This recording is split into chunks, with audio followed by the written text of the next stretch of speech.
you so much to the Forge for inviting me, to the organizers, to Nani Nonke Lapha Ndiyabulela kakhulu. It's truly an honor to be invited to a place like the Forge, because I know I'm coming to a place where my ideas and the quest for justice, I don't have to convince anyone for that. So thank you so much. I really don't take it lightly to be invited to spaces, and for your ears and for your hearts. Thank you so much for having me. Before I begin this presentation, so I was given a theme to discuss. So it's youth activism in a time of crisis. If anyone wants to contact me after the presentation for readings, etc., Nan's email address. Yeah. So Elasi, this slide. Next slide. May we please play a song? Please a song. Nobody wanna see us together. Nobody wanna see us together. Body mommy, no, no, no, no, no, no, no, no, no, no, no. Nobody wanna see us together. Body wanna see us together.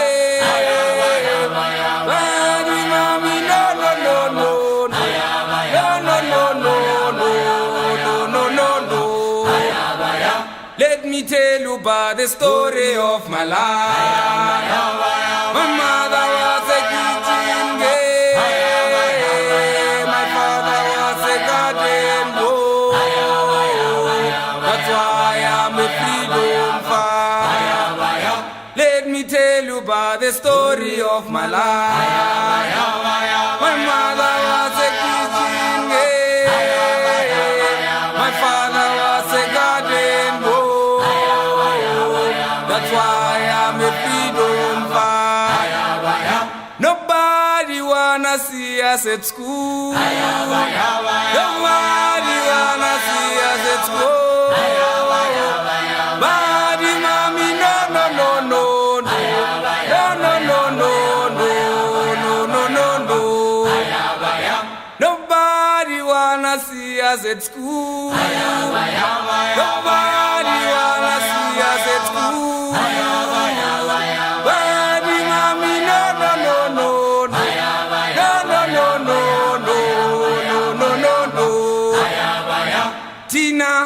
Sizofunda mahala, bafunde sofunda ngenkane. Tina sofunda mahala, funda mahala. Tina sofunda mahala, Tina sizofunda mahala. Funde sofunda ngenkane. Tina sofunda mahala, funda mahala. Sofunda ngenkane. Nobody wanna see us together. Nobody wanna see us together. Body mommy, no, no, no, no, no, no, no, no. Yeah, ne. Oh, Xolo ngichukumisa. I heard someone says ndaba chukumisa uxolweni. I'm sorry, but I think because we are a part of these movements, I'm seeing a lot of follists here. And because now I work as a lecturer, you know, at the same institutions I fought against, with people who we fought against, I feel that the ways in which Fees Must Fall is documented, it's archived. In scholarship, it is not with emotion. It's removed from the emotive experience that it was. And I love using song and using these images to remind people that we are people who are a part of this movement. We are not some abstract ideas or some, you know, moment in history that you can theorize. And I think you can only achieve that through going back to the moment, going back to the particular actions, protests, and events that took place. And also, we forget that as much as Fees Must Fall was about a material struggle against the decommodification of education, against systems of oppression such as capitalism, patriarchy, white supremacy that facilitates where we are today. It was also a movement about music. There were moments at Fees Must Fall where we did not have hope, where we were demobilized by private security or management. And music was, our refuge. There are students who I know, for instance, came to the movement because they heard a song. They didn't come because of a certain leader or academic or someone was making a political speech. They came because the music spoke to them. And so I hope that as we remember Fees Must Fall, we remember the music that brought us together. And this particular song that we just played is a mixture of different songs. So it's the Asina Mali song. It is Sizofunda Ngingani Asina Mali. Ipinde iti nobody wants to see us together. And please go to this next slide. So here, no, that one. The one you just, yeah. So I'm an African feminist, and as an African feminist, it means that I believe that power, oppression cannot be looked at from a single nexus or a single perspective. So because I'm a black woman, I'm black, I am woman, I'm from a working class township background, I'm queer, so all of these different identities impact who I am and how I function in the world.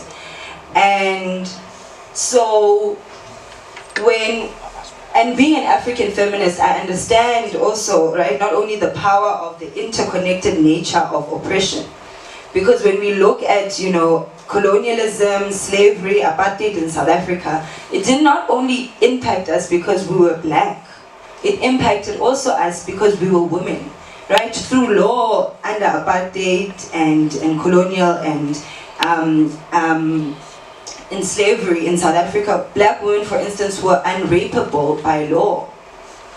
And so when we think about oppression, domination, we need to think about it from an intersecting lens.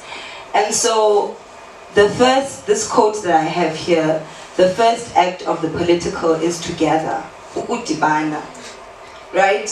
And we know, for instance, how the apartheid states and other systems of oppression and institutions limited black people's opportunities to gather. And that's why, and political parties, leaders, movements were banned because they didn't want us to gather. And Fees Must Fall, when the students sing, nobody wants, I don't want to sing because I'm so bad, but when the students sing that nobody wants to see us together, they are speaking to the political aim of gathering. It's not apolitical. Umanyano, as the women of the church call it, might be seen as just these women singing or praying. No, it's also political, not only in the act of gathering itself, but what takes place when people gather. Next slide. And so, Fees Must Fall was a space where students gathered in various ways to strategize, to mobilize, and also to imagine a different society. However, I want to make just something clear, of who is in the room. I'm interested to know who is in the room, because I prepared differently and I don't want to make assumptions about the people in the room. Because I'm at the Forge, I prepared this presentation with a certain kind of audience in mind. I'm assuming that I am in a room with people I hope that I do not have to convince of the significance, merits, and essential need for decommodifying education. The political significance of the cause championed by Fees Must Fall, and student movements before it at universities such as TUT, UKZN, Walter Sisulu University, a room with people who desire for other people to be well and live well. And I love using song and using these images to remind people that we are people who are a part of this movement. We are not some abstract ideas or some, moment in history that you can theorize.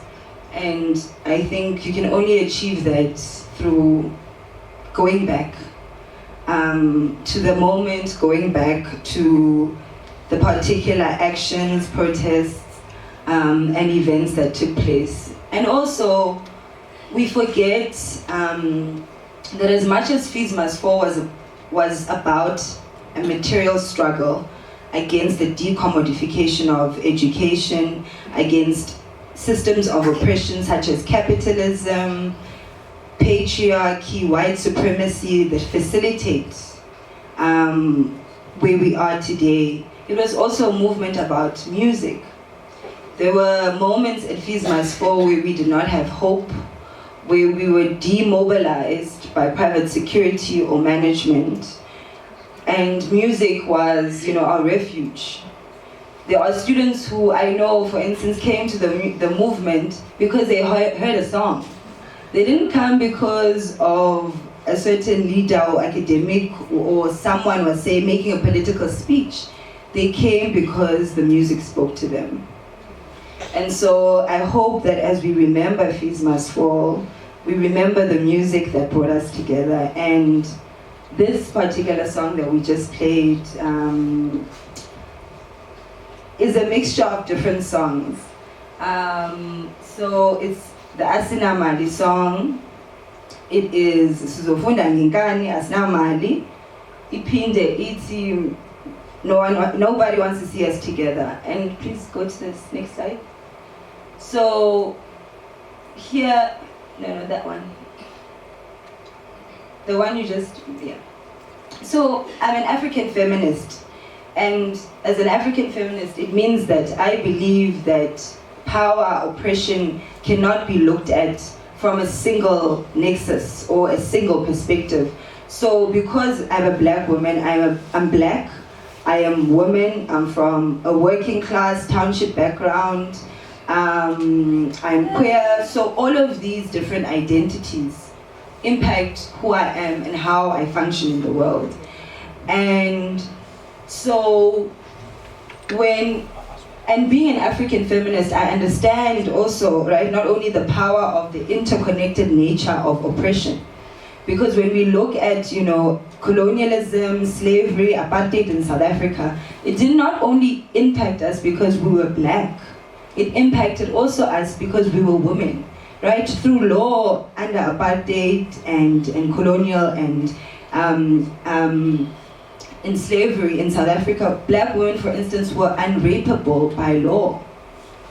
And so when we think about oppression, domination, we need to think about it from an intersecting lens. And so this quote that I have here, the first act of the political is to gather, ukudibana, right? And we know, for instance, how the apartheid states and other systems of oppression and institutions limited black people's opportunities to gather. And that's why, and political parties, leaders, movements were banned because they didn't want us together. And Fees Must Fall, when the students sing, nobody wants, I don't want to sing because I'm so bad, but when the students sing that nobody wants to see us together, they are speaking to the political aim of gathering. It's not apolitical. Umanyano, as the women of the church call it, might be seen as just, no, these women singing or praying. No, it's also political, not only in the act of gathering itself, but what takes place when people gather. Next slide. And so, Fees Must Fall was a space where students gathered in various ways to strategize, to mobilize, and also to imagine a different society. A different society. However, I want to make just something clear, of who is in the room. I'm interested to know who is in the room, because I prepared differently and I don't want to make assumptions about the people in the room. Because I'm at the Forge, I prepared this presentation with a certain kind of audience in mind. I'm assuming that I'm in a room with people I hope that I do not have to convince of the significance, merits, and essential need for decommodifying education. The political significance of the cause championed by Fees Must Fall, and student movements before it at universities such as TUT, UKZN, Walter Sisulu University, a room with people who desire for other people to be well and live well. Live lives where they can access education, where they can access food to sustain themselves and their bodies while at these institutions of learning, where they can have a home, accommodation to sleep at while they are at school, an academic environment that allows them to think, to dream, to be challenged, and to imagine a better society, not only for themselves and their individual interests, but for us as a collective, for our society. A university space that does not see students as numbers or as bodies to prepare to work for capitalist interests, for big business in Sandton and other parts of this country.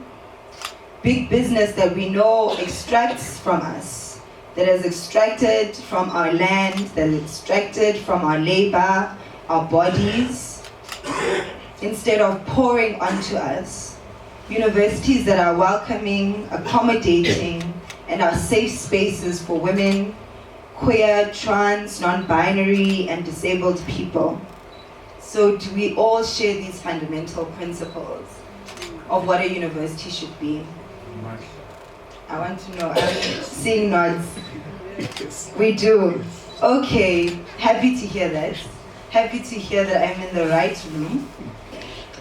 And now that we have established that we all share this, what Jessica Horn, an African feminist, calls a political kinship. Now that we've established that in this room, that we all share the commitment to these fundamental political principles that are rooted in collective justice, solidarity, and care. Beyond that, with this presentation that I'm about to deliver, my intentions are in discussing questions that have not only occupied my mind when organizing and mobilizing pre- and post-Fees Must Fall, or the Fallist movement, but questions that currently occupy my ongoing PhD project. I'm interested in questions of, next slide please, other one.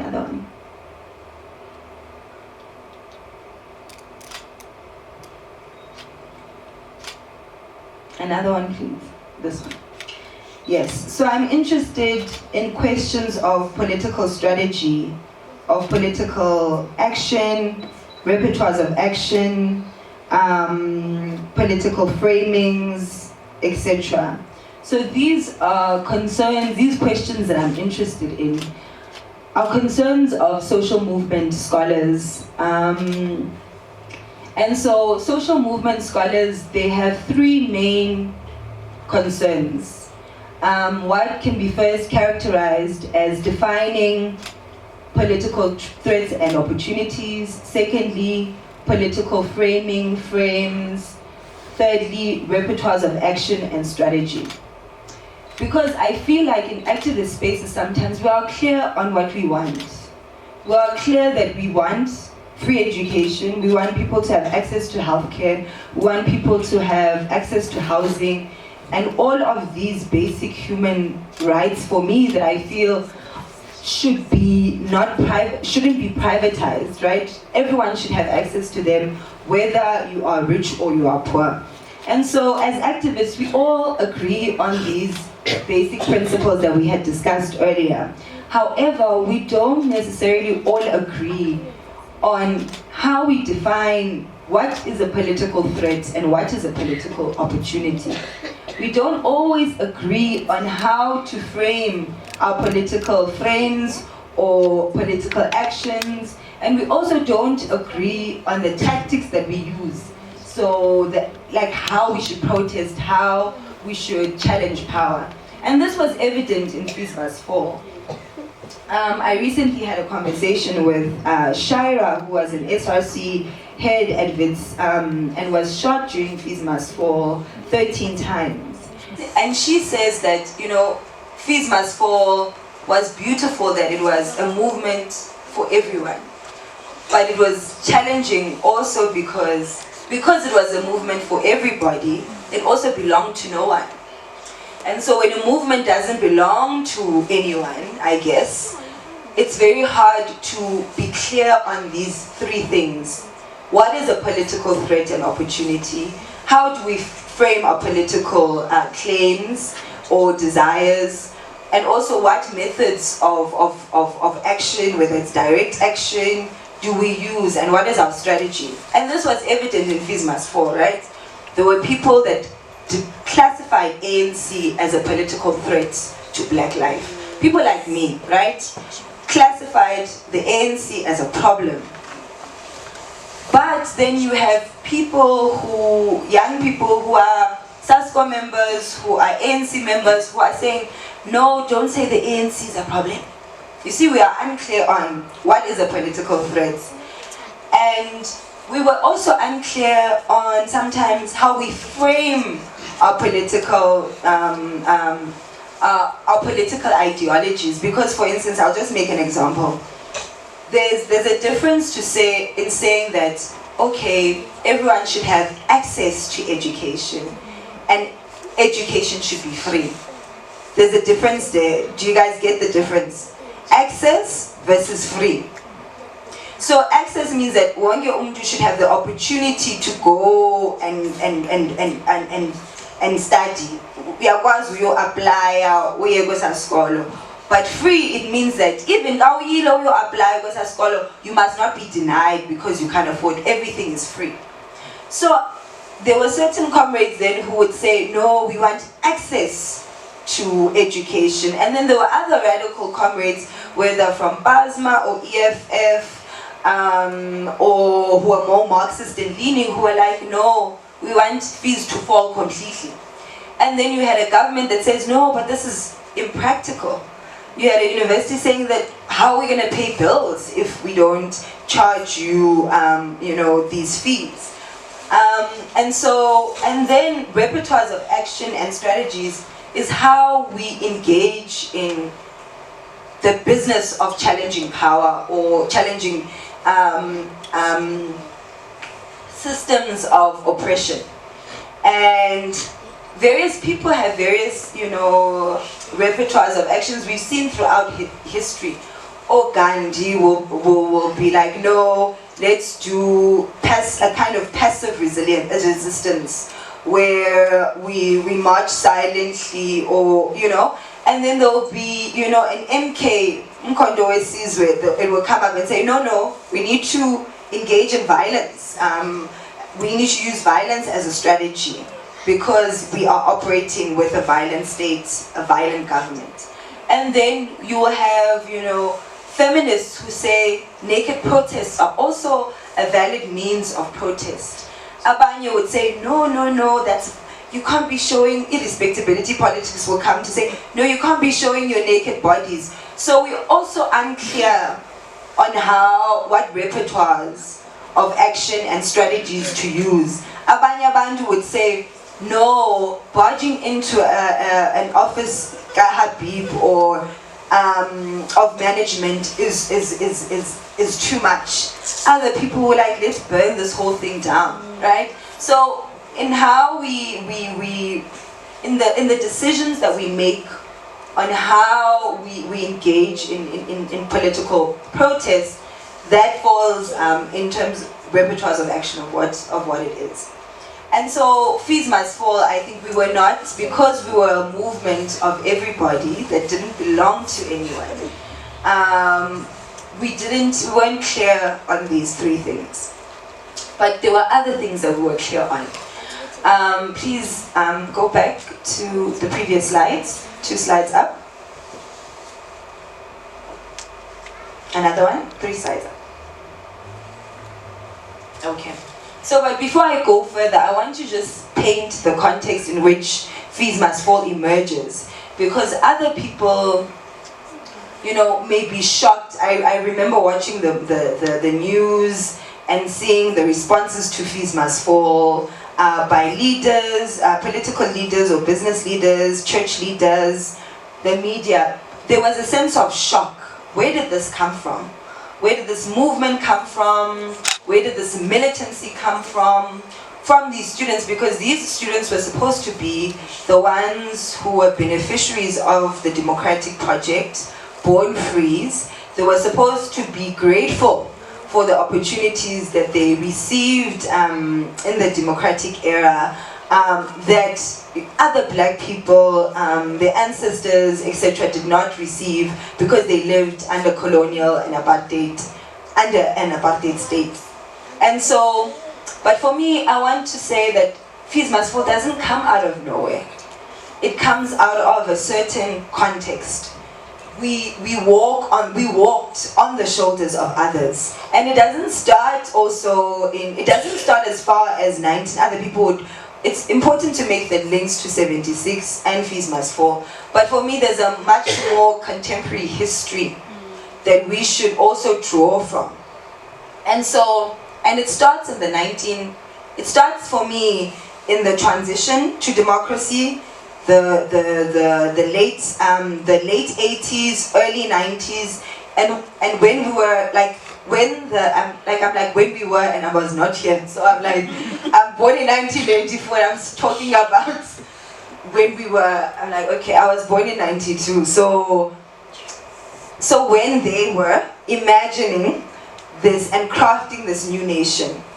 And so in 1990, in the early 90s, and in the wider, broader decolonial wave in Africa, so from the early 60s, when Ghana gains independence, when other African states gain independence, a lot of the claims made in the anti-decolonial struggle was for the provision of basic services to people, was for people to have access to decent homes, to have access to water and electricity, decent healthcare, not because of the color of their skin or because of their class or what kind of job they did, but the decolonial struggle was also about access to public services.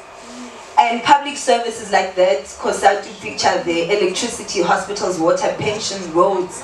So those were claims that were a part of the decolonial struggle. We didn't just want new countries with flags, no, and new names, right? We wanted material conditions to change for the majority of people in our various countries. And so we know that didn't happen. We know that our leaders chose to follow a particular path, and that path was what the left characterizes as neoliberal, as a path that is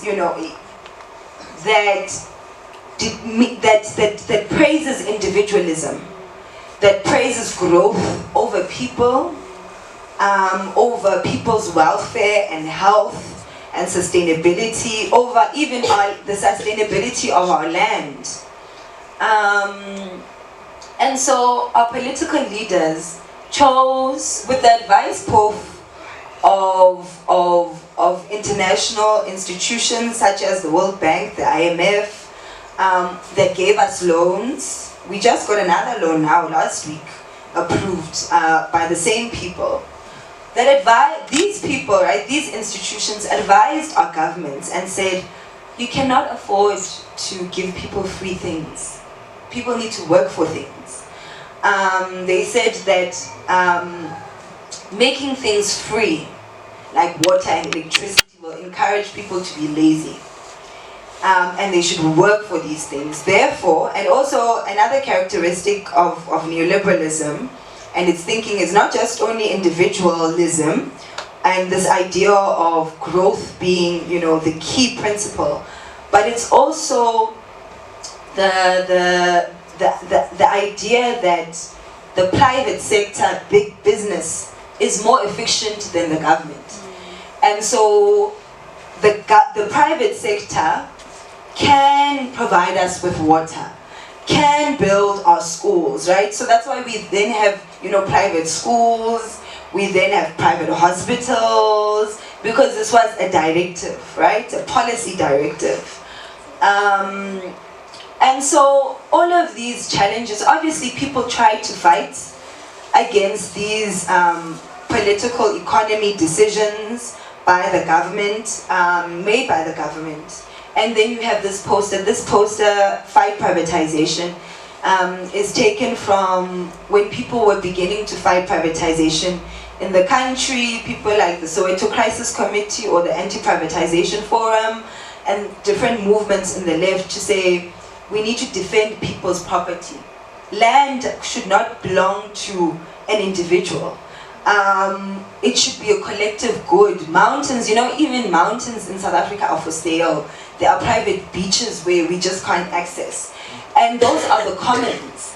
Everyone should have access to the commons. You didn't get here with it. This is not that, right? Abantu that believe in Utiko will say. But I was one. And so, but with privatization and capitalism, the common goods are made to belong to certain individuals.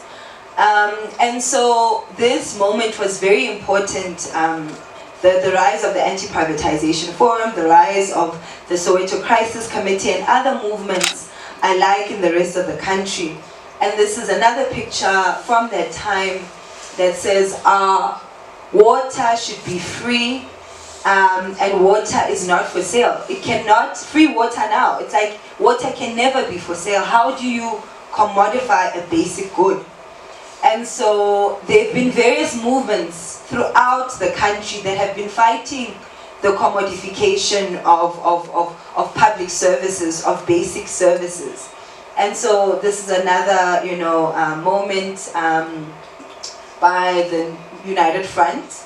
And this is another, this is not just a South African struggle I'm trying to highlight. Austerity means that the state should limit public spending on these goods that we said should be for everyone, the public goods. And so investment decreases from the state budget towards these services. And there have been various movements that have arisen challenging this thinking. Next slide, please. And in this slide, I've demonstrated various parts of, the world that have fought, this is the Soweto Concerned Residences poster that was fighting for free basic services for the poor. Because the government was threatening to make us pay for water and electricity. The Anti-Privatization Forum, Soweto Crisis Committee and others fought to the highest land, the Constitutional Court, to say that you cannot commodify water, you cannot commodify a basic service. And these people fought for us to have a certain number today of free water a day, everyone, right? Because people fought for us. And so Fees Must Fall doesn't come from a vacuum. It comes from the Soweto Crisis Committee. It comes from, you know, students at Walter Sisulu or UKZN, TUT, protesting for fees years before Wit students protested for fees.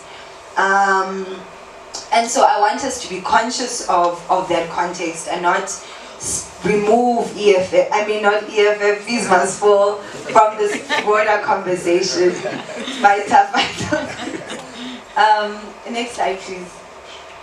And so, you know, the policies that I've mentioned where basic services such as water, education, healthcare are commodified and are privatized has created a certain kind of crisis in South Africa, in particular. Because we know inequality is a global crisis, we know that. But in South Africa, it takes a particular form. So this is a magazine cover, an old magazine cover by the Times, by Time magazine I mean, and so doing, like, picture, I'm sure as you travel across South Africa, this is a familiar picture because it's our lives. It's not just a magazine cover. The divide, right? So the most unequal country in the world, where people can live like this with swimming pools, with so much access to land in places like Sandton. And then next door, right next door, you can have an Alex where people are fighting for basic necessities such as access to sanitation. And this is because this is the country we built, right? Not us, me, I was not involved. But, you know, collectively, through our history, through the certain decisions that our political leaders have made, and I want to highlight this particular stat that from an Oxfam report that says SA's richest 3,500 people own more than the bottom 32 million. So basically this stat says, it's from the report by Oxfam, it's called the Even It Up report, that shows that a few people in this country own the same wealth as 32 million. Hence they could live like this, right? And so we have an inequality crisis. We don't have a crisis where we need money in this country. There's money. It's just that the money is being hoarded in the hands of the few. To make the matters worse, three richest South Africans control the same wealth equal to the poorest 28 million. So 3 individuals own the same wealth as half of our population, half of us, 3 white men. And for us, for me, in how I characterize, you know, the inequality, and how others, obviously, because knowledge is collective. It does not come from me or individuals. We build it together. And how people have characterized the crisis in South Africa is in terms of inequality.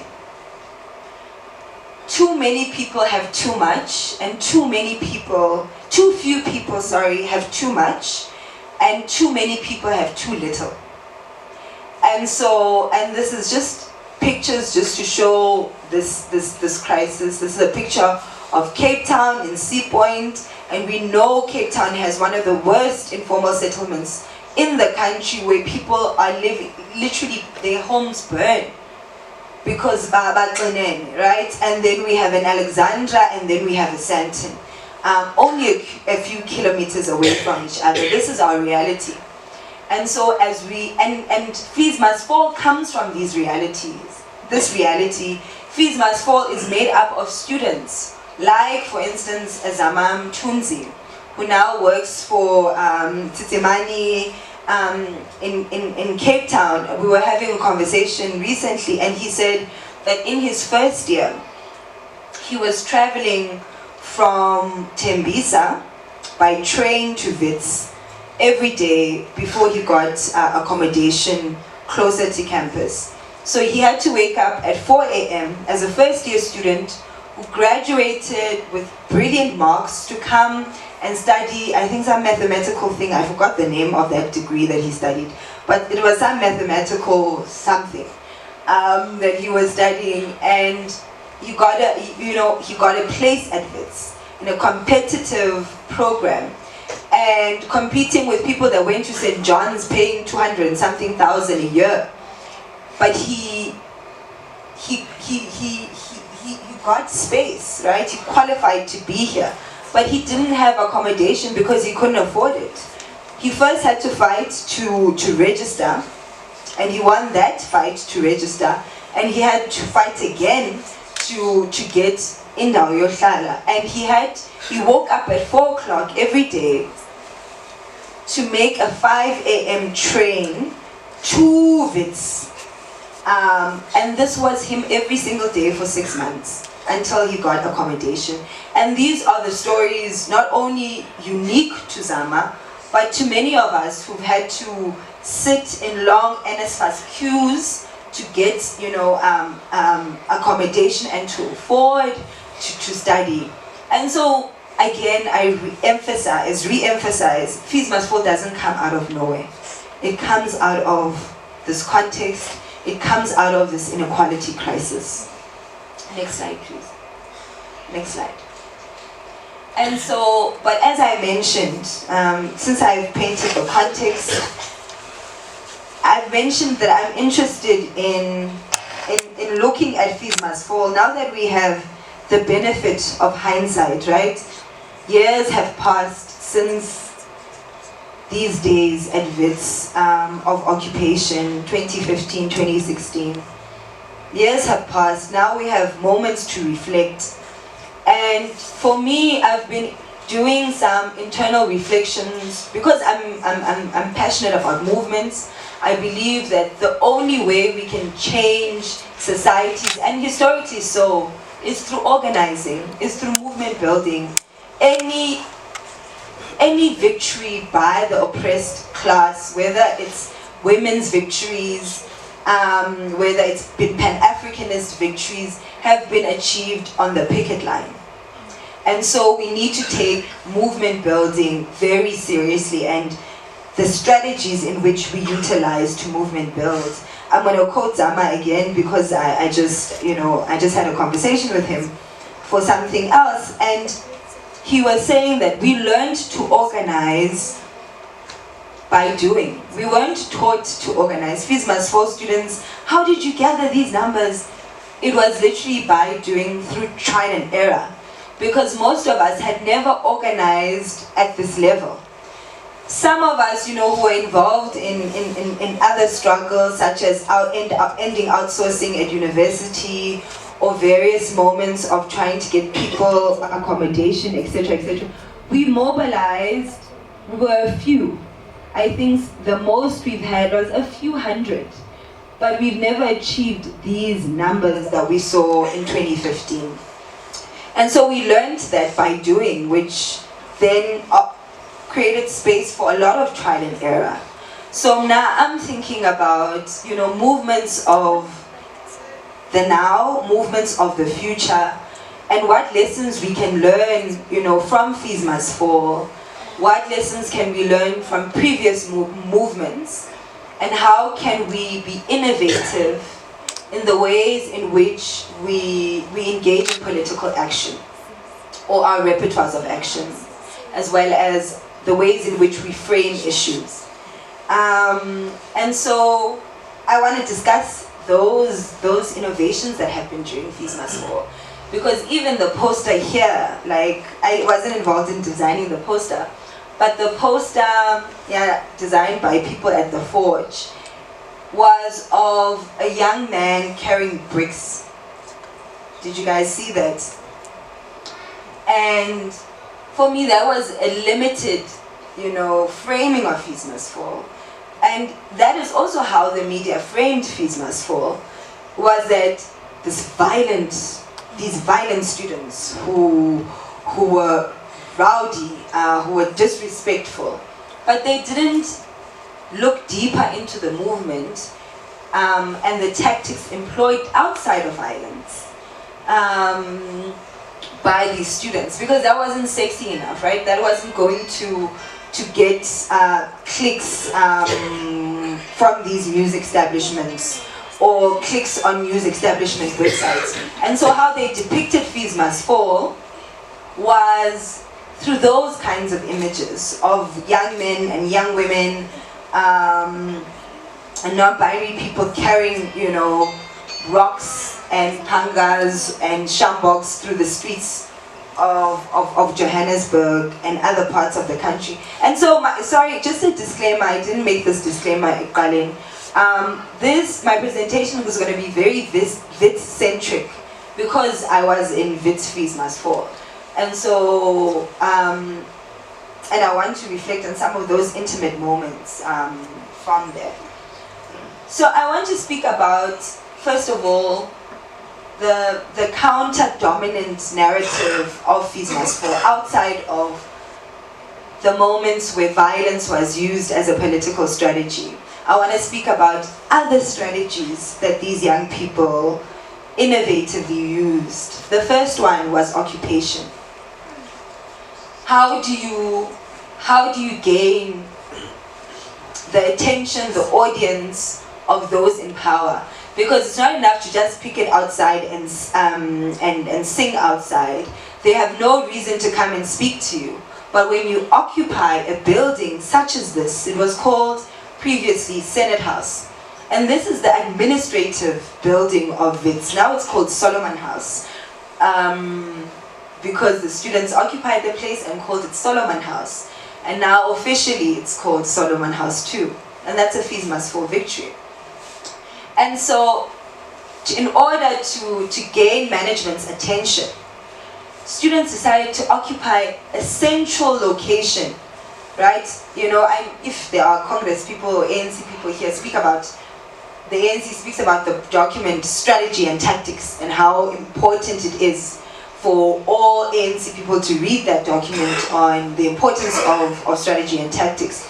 And this was also a key method in the strategies used by, you know, the Fallist movement. They occupied key buildings that were key to the functioning of the university, such as this Senate House.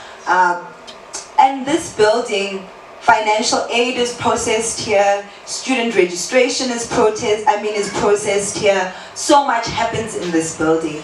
And so when students occupied this building in their numbers, they forced someone like Adam Habib to come down because the university is not functional. And so as we protest, as we imagine future moments of protest, we need to think about how do we stop, you know, power from functioning as if it's every day. And this is a key, you know, lesson from Fees Must Fall. Even the Rose Must Fall movement, they occupied an admin building themselves because they knew it was strategic to do so.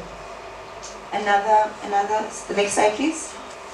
And when that was insufficient, when management took us out through using private security, through using various tactics to get us out of the building that we occupied, we turned to alternative strategies, such as naked protests.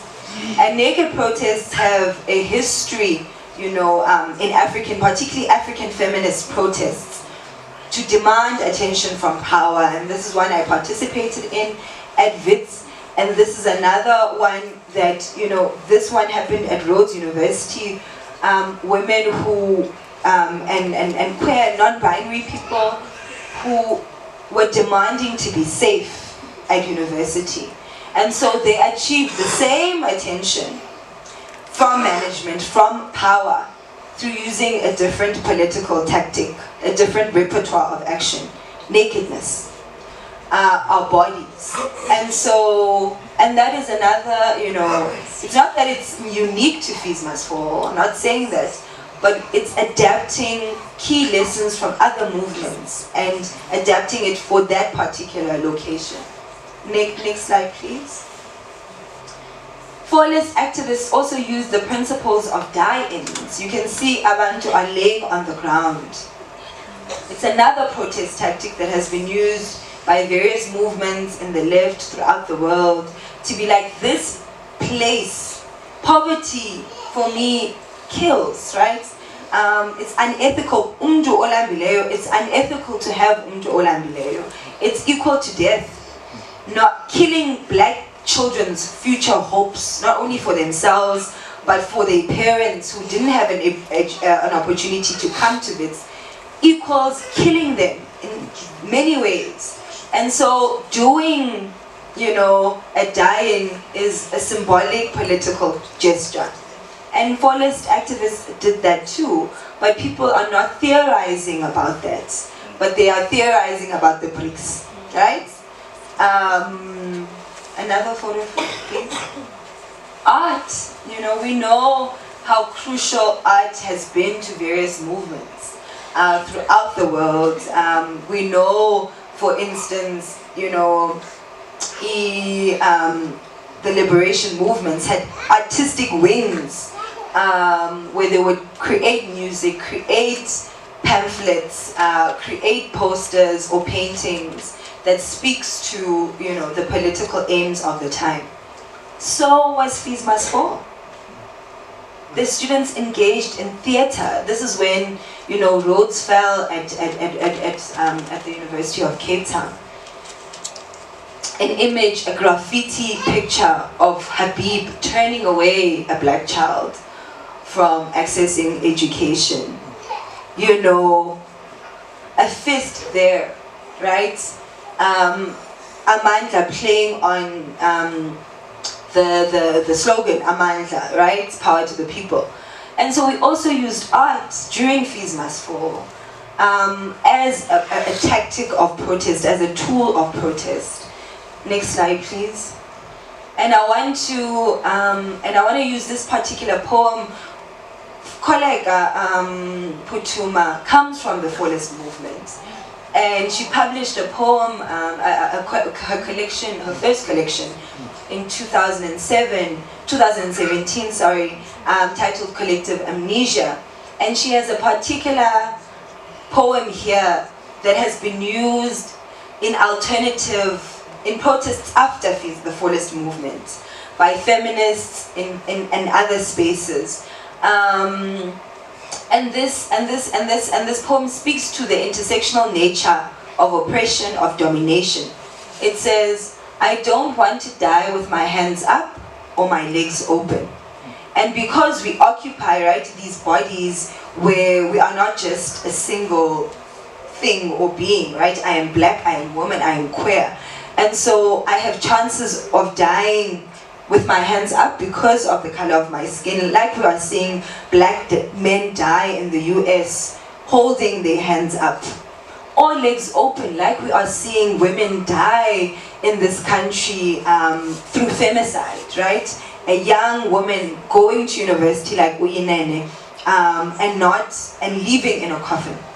And so I don't want to die with my hands up or legs open.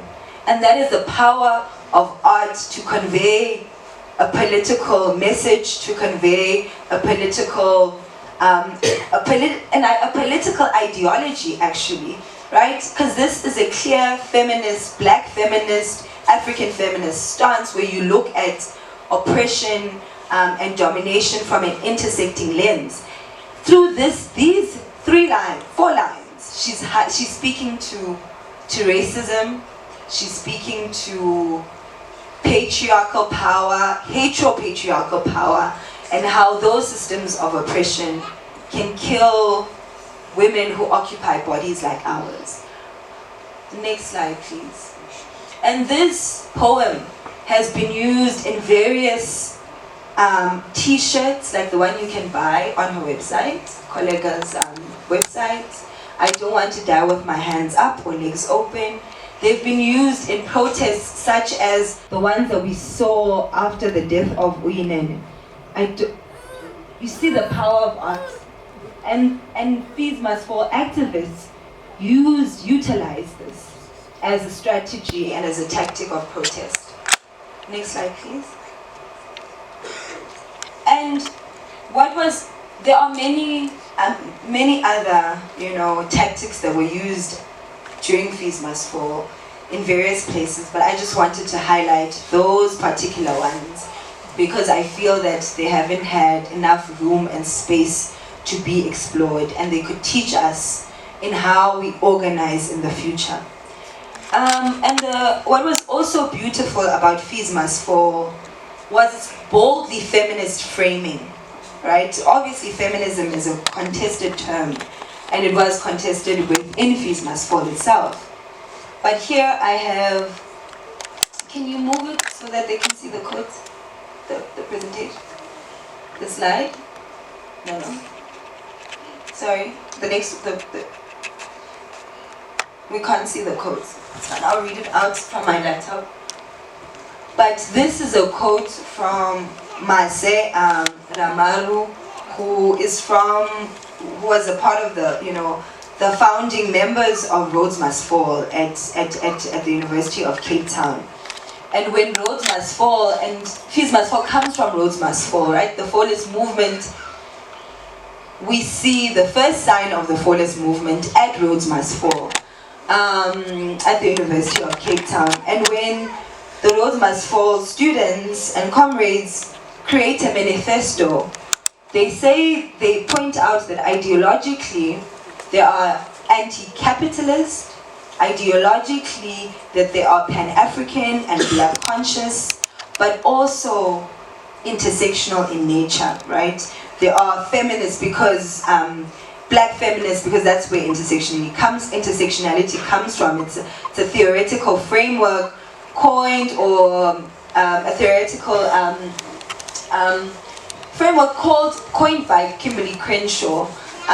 Was America, this Black woman who's a lawyer who said that we cannot view oppression from a single axis. We've been saying in this today here, that oppression is intersectional, it's interconnected, it comes in various dimensions. And so the beauty about the Fallist movement as it emerges from Rhodes Must Fall is that they were clear that how they understood oppression was not just because, we are oppressed because we are Black. We are also oppressed because we are women. We are also oppressed because we are gay and queer. We are also oppressed because we are disabled. We are not all able-bodied in the same ways. We are all oppressed intersectionally, right? And so that was the beauty about Fees Must Fall as well. It's the framing, the political framing. And so I want to read this quote by Mase Uti here. Historically, Black women and queer people have been erased from the history of movement building and of liberation movements. Women have been spoken of as supporters of the revolution, as nurturers, and not as active participants. RMF, Rhodes Must Fall, was a space where Black feminist women and queer people actively organized, sustained the space, and were clear about being recognized for their very important contributions. We were determined to break the cycle of history, silencing the voices of Black women, Black feminists, and queer people. And so these are various posters from Fees Must Fall speaking to, and Rhodes Must Fall speaking to this what Umase is saying here. Next slide, please. And so Fees Must Fall was beautiful ideologically for me. It was having conversations with Fallists recently. We said that we were naive to think that we can challenge multiple systems of oppression at the same time. That we thought we could literally make Fees fall. We were naive in thinking that. But we truly believed that we could make Fees fall. Honestly, well, I did, and many of my comrades truly believed. And the reason I believed that we could make Fees fall, you saw the statistics that I had referenced there from Oxfam, the 3 white men owning the same wealth as the bottom half of the population. So I had worked for activist spaces that had, produced those kinds of research. And, I had traveled to various communities in my previous work where I saw the wealth of this country. We traveled to Didorans, for instance, where the largest, farm workers strike that the democratic era had seen in South Africa in 2012, 2013, in Didorans, where farm workers protested for months, almost a year. And then we had the Marikana moment, where we also saw the wealth of this country in terms of mineral resources, yet Abantu that dig up this wealth and the communities around them were not benefiting. So to re-emphasize that this country has money.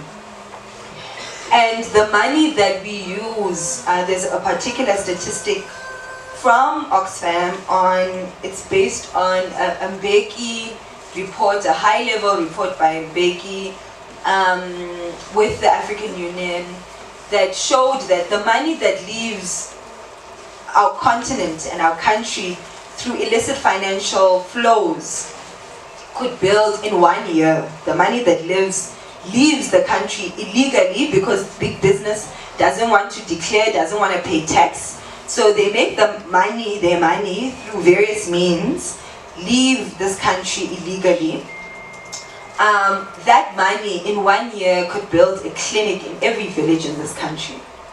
The money we lose through illicit financial flows from big business can build a clinic in every village in this country. I'm going to share that report and then you can email it. And so this country, please go back to the second last slide, I think.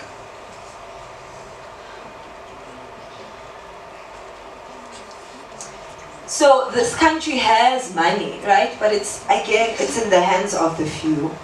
And so if we had a bold state that had the political will to tax big business adequately, and just taxes alone, we're not even thinking about taking back the land or reparations, but just taxes alone in 1 year, fair taxes in 1 year that we lose can build a clinic in every single village in this country. And so, because our countries are designed, even our universities are designed to serve the interest of big business. Even our political leaders, for instance, will send out police to kill protesting mine workers to protect the interest of capital, or send out private security to protect a building like an old mutual building at Wits, etc., etc. And so we truly believed, right, and we put our bodies on the line because we believed. But there was a cost to this. There was a cost to this, and I want to, my concluding remarks are going to be about the costs to this, to building this movement. We did achieve some concessions. We achieved end outsourcing. We ended outsourcing at Wits and other universities, which I'm proud of. Because many people are like, what did you achieve? What did you achieve? And so for me, I always point to ending outsourcing. I point to the changes that I've seen in the curriculum, in who occupies the teaching position. I've also seen it in who also has access to university right now. I think when I was a student, started at Wits 2010, the kind of student that Wits has today, in terms of racial demographics, has changed from the time, slightly changed. It's not enough from the time I was there. I'm teaching at the University of Pretoria, a black majority class, and that's a big deal for me, because it wasn't always the case. And so there are those changes that we have seen through Fees Must Fall, and I've seen it also through my own life. I remember, just finishing my master's in 2017, and not after fees must fall, after, we had licked our wounds, but okay, we didn't manage to have another lock shutdown, and we were demobilized. We did not know what to do next. We went back to school because other students who were captured by the ANC told us to go back to school. And the state had infiltrated our movement. And so we went back to school to finish our degrees. Others were suspended, etc., etc. And so I couldn't afford, at the end of my master's, I couldn't afford to graduate. I didn't graduate in 2017, because though I graduated, well, with my master's, I couldn't afford to get my degree. And people on Twitter gave me money. They gave me 10 rands, 50 rands, and I'm so grateful to them. And fundraised for my fees. And it was so sad to have to also this year engage in the same process for a student of mine, to ask people for money because fees have not fallen. And so we have to continue, right? Fees have not fallen. And until they do, we must aluta continua, right? We have to continue to agitate in various ways. But also we cannot just agitate at our individual universities or in our different universities. We need to agitate state power, the government, right? Because they are the ones who are funding and defunding public services such as education, such as health, etc. Our ministers of health are stealing our monies in times of pandemics. So we need to agitate political power and state power about the continued defunding of public services, because it's going to continue. We're seeing it now. But for me, the question that currently occupies my mind is a question that occupied my mind in 2016 at the time of Fees Must Fall. And so in 2016, when we were demobilized, depressed, anxious, without hope, and just basically going, we used various vices, right, to cope with that, with those feelings that we were experiencing, right? Because the toll wasn't just on our actual physical bodies of being, shot at or being beaten by cops or whatever it was. It wasn't just physical. The cost was also emotional, it was also spiritual. And so in 2016, I had noticed, that so many of I used to smoke cigarettes, so that was I'm not saying that it's a them problem. Now I had my own vices, right? And my vice, to cope with my anxiety, PTSD, I used cigarettes. I smoked a pack a day during Fees Must Fall. Other people took alcohol, other people took drugs, other people used, sex, because there's so many Fees Must Fall babies, guys.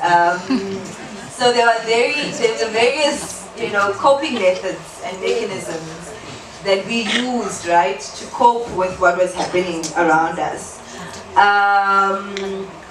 And so in 2016, I wrote this piece. That's not my tagline. Ford's Booze, Drugs and Self-Love. The publication, being sensationalist, created that tagline.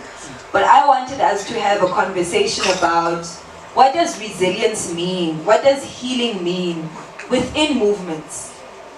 And I have a quote from that piece here. So I was out one day and I saw this activist who I knew from Fees Must Fall, a woman from, who was a student leader at one of the universities in the Western Cape, and she said to me this: "Soloko ndinxelile, soloko ndiqhunyiwe sima, andikho right," which meant in English, I am always high and drunk, Sima. I am not alright. And so many people were, experienced intense, psychological toll on them because of Fees Must Fall, and did not have tools, not only to articulate what was going on inside of them, I had to be like, okay, years later, to be like, okay, you had PTSD. I'm like, oh, okay, so that's what I had. You know, we didn't have the tools and language at the time to deal with what we were facing.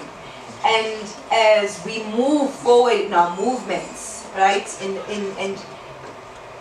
in our movements, in our different future points of resistance, whether it's we are organizing for land, whether it's we are organizing for hospital access, whether we're organizing for electricity or water, or whether we are organizing against this anti-blackness in the form of what people call xenophobia or Afrophobia, whether we are organizing against sexual violence, we need to take the resilience of our movements seriously. We need to take healing seriously.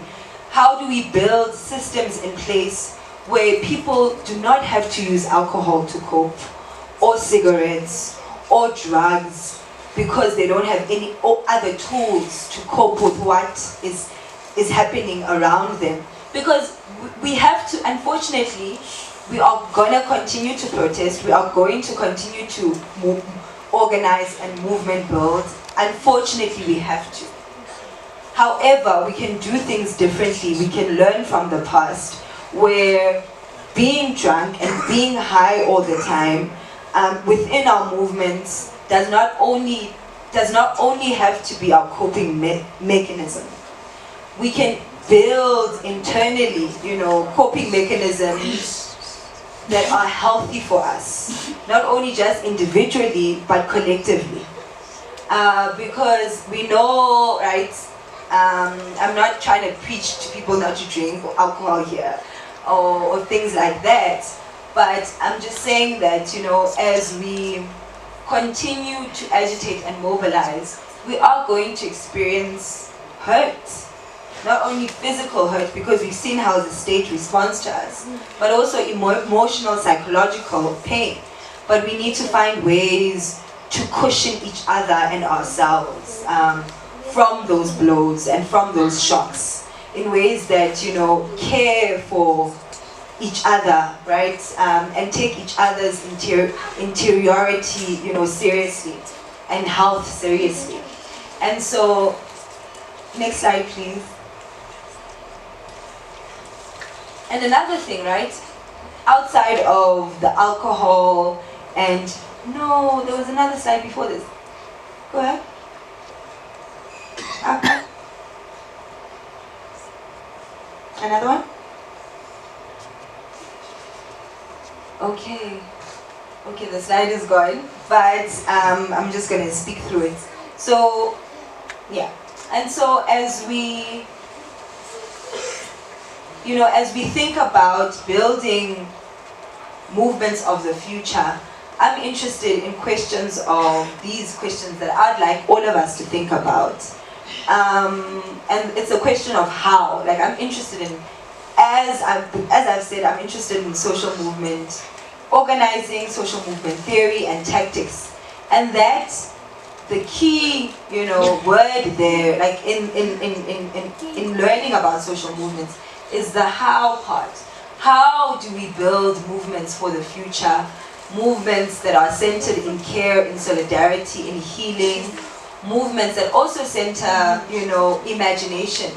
How do we build, for instance, the slide that is missing there was a slide that I want a picture of a farmers' protest in India that we saw the year-long farmers' protests in India that achieved significant victories post the year-long strike, and these farmers were indebted. These farmers were not valued for the kind of role that they have in the food system, in feeding the nation. So they were paid little. They were in debt because of agribusiness. But for me, I wasn't interested, right, in just the farm workers' protest in another land in India for the sake of it. I was interested because I saw a picture of them in the protest site, cooking. Such a basic thing such as cooking. These farmers were cooking for themselves, and the pictures that I was seeing of them cooking, they were cooking vegetables, they were cooking wheat and grains, they were cooking good, healthy, nourishing food for themselves. And I thought about how during Feast Festival we didn't care about our bodies. We didn't care about what we consumed, whether we drank enough water, whether we drank, we ate well. We ate so badly during Feast Festival. And I remember in the recent conversation with Shara, she was saying that during that time she gained 15 kgs. She gained 15 kgs because of the kinds of food she was eating. Because you, in a rush, right? You going to the next protest, going to the next meeting, eating badly, sugary drinks, these like energy drinks. So high processed food that is filled with sugar. And I watched those Indian farmers cook, and I'm like, how beautiful would it have been if we took seriously the food we were eating during protest, during occupation? Would we have lasted longer because we would have been less tired, right? Because what you eat like affects your body. I was just thinking to myself, so maybe in the movements of the future, okay, we need to pay attention to what we are consuming. Are we drinking enough water? Are we eating good food? Are we sleeping well? Because there are creative ways of occupation where you can get some sleep in the same place that you're occupying. And so for me, as we imagine, I know us even sitting in this room are part of various collectives, right? Various movements, organizations. But in our movements, and this is hope. This is a woman who inspires me dearly. And her name is Hope Chigudu, and she's Zimbabwean based. And so she wrote this free book that you can also access online. It's called, but obviously she was speaking about organizations and movements might be different. But I think the principles can still apply. So she wrote with her daughter, Hope, she wrote about building strategies. She wrote a book called Strategies for Building an Organization with Soul. For me, I'm interested in organizations and movements with soul. I'm not interested in organizing with people I'm going to feel unsafe with. I'm not organizing with people that will not care about my well-being and who will not cherish the well-being of others. I'm interested in movements that are thinking about resilience, not only as just like how many days we can protest or stay in a picket line for, but what are comrades eating? Do comrades have pads? Do comrades, have water? All of those basic necessities we should care about when we are imagining another FISMAS 4 or another end outsourcing or total shutdown movement.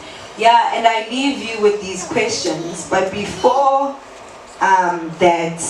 we conclude, I want us to conclude with the song that we played earlier, which is the last slide. Please play it for us. Before you play it,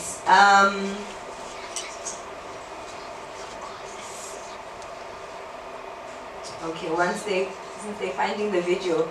Hope is so important in how we organize. We cannot organize without hope. The hope and belief that our actions today can lead to a more just society, to a freer society, not just for ourselves and our families, but for everyone. And sometimes hope is not always there. And I know for myself, there were moments, and I know for others, like in organizing and activist spaces where you leave, where you retreat, where you lick your wounds, right? But I hope that all of us, when we do retreat, and you must retreat when you feel that you need to retreat, from movement spaces. We're not machines. You must rest. You must take care of yourself. But while you are doing that, please, always remain hopeful that it is possible. For new worlds are possible. New ways of being, right? It is possible for all of us to have enough food. It is possible for all of us to have shelter, for all of us to have the healthcare that we need, and all of us to have access to the kinds of educations that we desire. And we can turn to music, you can turn to faith, you can turn to whatever holds you, right? Abantu omama sekcaweni often speak about ingoma, right?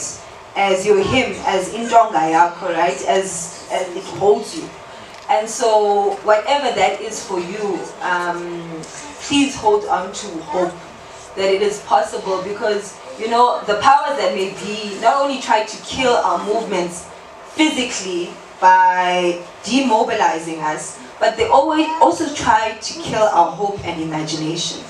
And for me, I always turn to the song, the decolonized national anthem that was created, during Fismas for that. Also, this song held us, because this song was popularized not in 2015 when you saw those big numbers of people that I showed you earlier in the occupation, where Fismas 4 was sexy, and big corporates were dropping off biltong and waters to the students, and it was fashionable, and celebrities were coming to take pictures.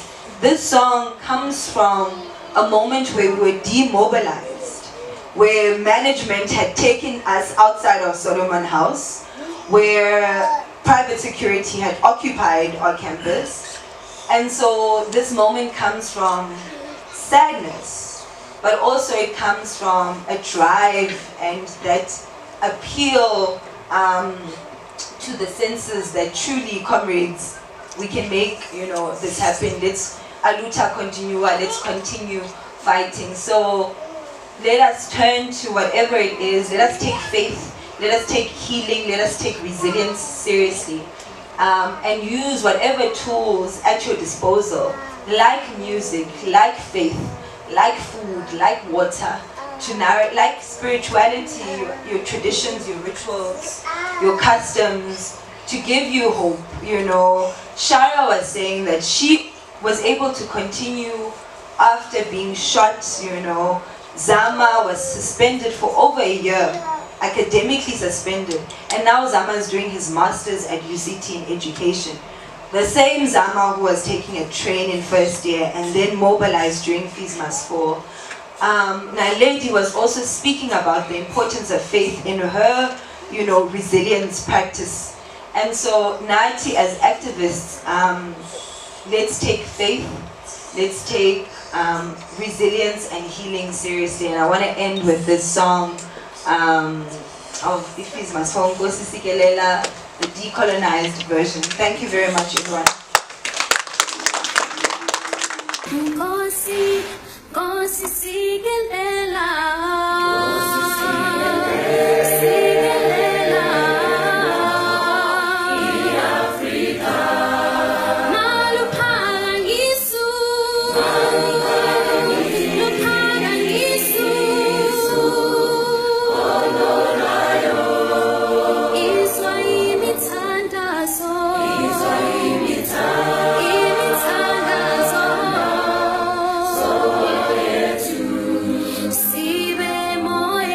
yeah.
kombu